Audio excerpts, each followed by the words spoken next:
The Gaza Strip is on the brink of a large-scale Israeli military intervention.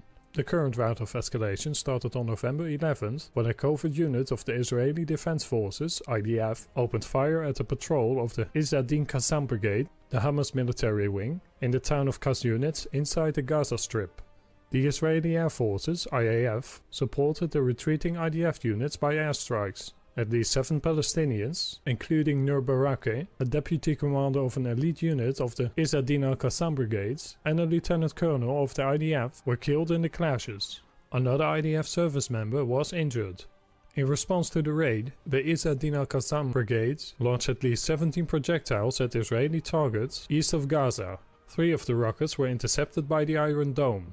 The IDF described the Palestinian retaliation as an act of terror and claimed that its covert operation in Gaza was not aimed at killing or abducting anybody, but to strengthen the Israeli security. The incident triggered a mass hysteria within Israeli media and political leadership, with multiple reports and statements calling for a wider military action against Hamas. Over the past few weeks, the IDF has concentrated a notable ground force, including battle tanks and other military equipment, near the Gaza contact line amid similar statements from top Israeli officials calling for an invasion in Gaza. In the evening of November 12th, the al-Qassam Brigades kicked off a new round of rocket strikes on Israeli targets by launching at least 80 projectiles. The IDF responded by a massive airstrike on the Gaza Strip. In the framework of this effort, the IDF intentionally destroyed a building of the Al-Aqsa TV network to undermine the Palestinian media capabilities in the conflict.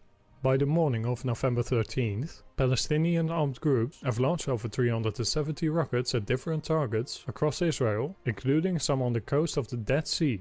They avoided to strike the most populated areas in central Israel, but warned that if the IDF continues its actions, they can do this.